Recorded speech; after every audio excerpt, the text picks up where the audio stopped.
నమస్తే. ఓం శ్రీ గురుభ్యో నమః. ఓం నమో భగవతే శ్రీరమణాయ నమః. ఉపదేశసారం 27వ సూత్రం.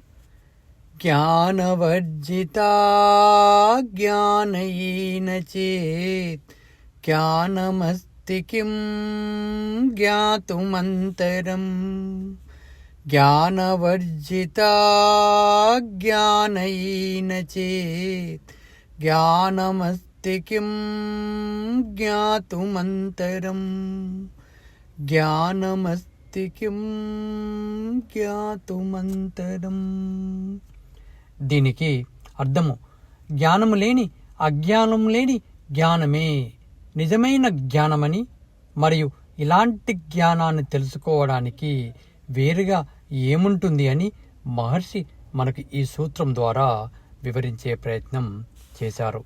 ఇక ఇంతకు ముందు 26వ సూత్రంలో మనం ఆత్మదర్శనం ఎలా ఉంటుందో మనము తెలుసుకున్నాము.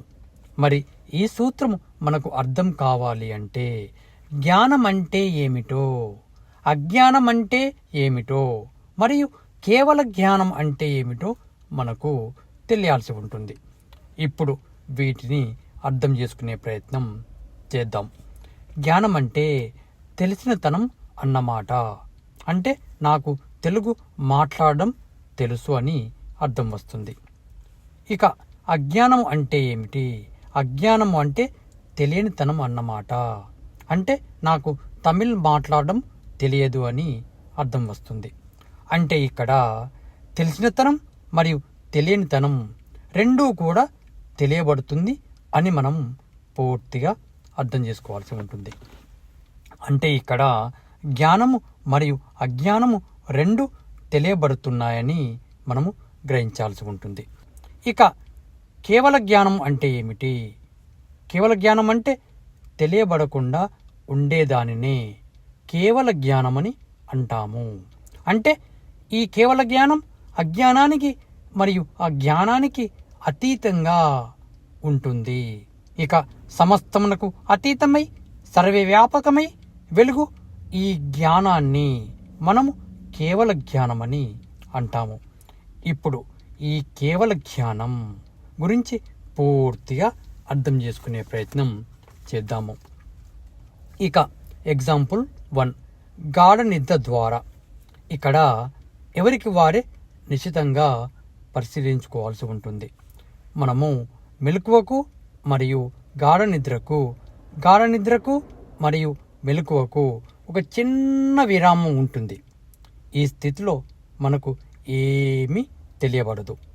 దీనినే కేవల జ్ఞానము అని అంటారు.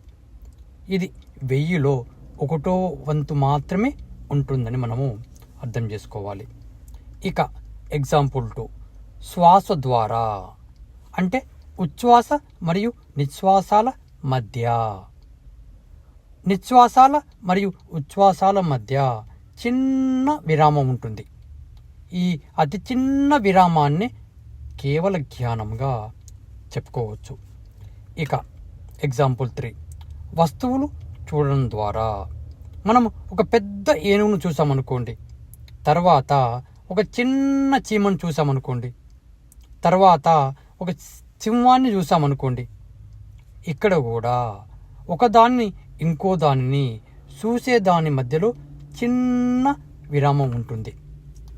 ఈ విరామాన్ని మనం కేవల జ్ఞానంగా చెప్పుకోవచ్చు. అంటే దీనిని తెలియని స్థితి అని అర్థం చేసుకోవాలి. ఈ రెండు వస్తువుల మధ్య ఉన్న ఈ చిన్న విరామాన్ని మనం కేవల జ్ఞానంగా చెప్పుకోవచ్చు అన్నమాట. ఇక ఎగ్జాంపుల్ 4, ఒక ప్లే గ్రౌండ్ ఉందనుకోండి. ఆ ప్లే గ్రౌండ్లో కొంతమంది క్రికెట్ ఆడుతున్నారు, కొంతమంది టెన్నిస్ ఆడుతున్నారు, ఇంకొక పక్క బాస్కెట్బాల్ ఆడుతున్నారని ఊహించుకోండి. ఇక్కడ మనం క్రికెట్ చూసేదానికి మరియు ఆ టెన్నిస్ చూసేదానికి మరియు ఆ టెన్నిస్ నుంచి ఆ బాస్కెట్బాల్ చూసేదానికి చిన్న విరామం ఉంటుంది. ఈ విరామాన్నే మనము కేవల జ్ఞానంగా చెప్పుకోవచ్చు. ఈ విరామంలో మనకు ఏమీ తెలియబడదన్నమాట. అంటే దీన్ని కూడా కేవల జ్ఞానంగా చెప్పుకోవచ్చు. ఈ విధంగా మనం ఈ కేవల జ్ఞానాన్ని ప్రతిరోజు అనుభవిస్తూనే ఉన్నాం.